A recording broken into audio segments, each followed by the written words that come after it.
बीदर के सिद्धेश्वर दाल मिल इंडस्ट्रियल इलाके में गुड़ के कारखाने का उद्घाटन हुआ। इस कारखाने का उद्घाटन कर्नाटक के cabinet minister for forest and ecology and Bidar incharge minister Eshwar Khandre ने किया।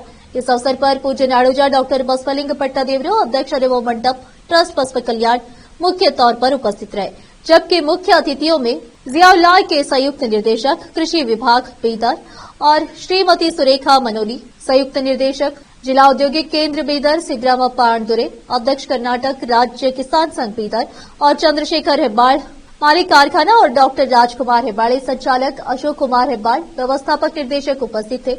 इस अवसर पर संगीत कार्यक्रम आयोजित किया गया, जिसमें संजीव कुमार स्वामी उजनी एवं उनके साथियों ने संगीत प्रस्तुत किया। केपी न्यूज के लिए कैमरामैन महेश टिक्की का कवरेज। ನಾನು ಅಶೋಕ್ ಹೆಬ್ಬಾಳೆ ಅಂತ ಸಿದ್ದೇಶ್ವರ ದಾಲ್ಮಿಲ್ ನಿರ್ದೇಶಕರು ಹಾಗೂ ವ್ಯವಸ್ಥಾಪಕರು. ನಾವು ಇಲ್ಲಿ ಆರ್ಗ್ಯಾನಿಕ್ ಬೆಲ್ಲ ತಯಾರು ಮಾಡಬೇಕಂತ ಉದ್ದೇಶದಾಗೆ ಇಲ್ಲಿ ಕೋಲಾರ ಇಂಡಸ್ಟ್ರಿ ಇದ್ದಾಗ ಸೈಟಲ್ಲಿ ನಾವು ಸಿದ್ದೇಶ್ವರ ಜಾಗರಿ ಇಂಡಸ್ಟ್ರಿ ಅಂತೇಳಿ ಓಪನಿಂಗ್ ಮಾಡಿದ್ವಿ. ಒಂದು ಉದ್ಘಾಟನಾ ಸಮಾರಂಭ ಇಟ್ಕೊಂಡು ಓಪನಿಂಗ್ ಆಯಿತು. ಸಾಹೇಬರು ಅರಣ್ಯ ಸಚಿವರು ಈಶ್ವರ್ ಖಂಡ್ರೆ ಅವರು ಬಂದು ಕೂಡ ಓಪನಿಂಗ್ ಮಾಡಿ ಹಾಗೂ ಬಸವಲಿಂಗ ಪಟ್ಟದವರು ಅಪ್ಪರು ಬಂದು ಓಪನಿಂಗ್ ಮಾಡಿ ಹೋಗಿದ್ದಾರೆ. ನಮ್ಮ ಉದ್ದೇಶ ಏನು, ಅಲ್ಲಿ ಬೆಲ್ಲ ಮಾಡಿ ನಮ್ಮದು ಬಿಸ್ನೆಸ್ ಬಳಸ್ಕೋಬೇಕಂತಲ್ಲ, ಇದರಿಂದ ರೈತರಿಗೆ ಹೆಲ್ಪ್ ಆಗಬೇಕು. ಮತ್ತು ಹಾಗೆ ದಿನಮರಗಳಲ್ಲಿ ಕೆಮಿಕಲ್ ಫುಡ್ಡು ಆಗಿ ಕೆಮಿಕಲ್ ಸಕ್ಕರೆ ಆಗಲಿ ಕೆಮಿಕಲ್ ಬೆಲ್ಲ ಬಂದು ಜನರಿಗೆ ಶುಗರ್ ಅಂತ ಅವು ಇವು ಆರೋಗ್ಯ ಕೆಟ್ಟೋಗ್ತಾ ಇದೆ. ಅದಕ್ಕೋಸ್ಕರ ನಮ್ಮ ಉದ್ದೇಶ ಏನು, ಎಲ್ಲರಿಗೂ ಒಳ್ಳೆಯ ಬೆಲ್ಲ ಕೊಡಬೇಕು, ಸಾವಯವ ಬೆಲ್ಲ ಕೊಡಬೇಕು, ವಿತೌಟ್ ಕೆಮಿಕಲ್ ಇರಲಾರ್ದು ಬೆಲ್ಲ ಕೊಡಬೇಕಂತ ಉದ್ದೇಶವಾಗಿ ಇದು ಒಂದು ತೆಗೆದಿದ್ದು.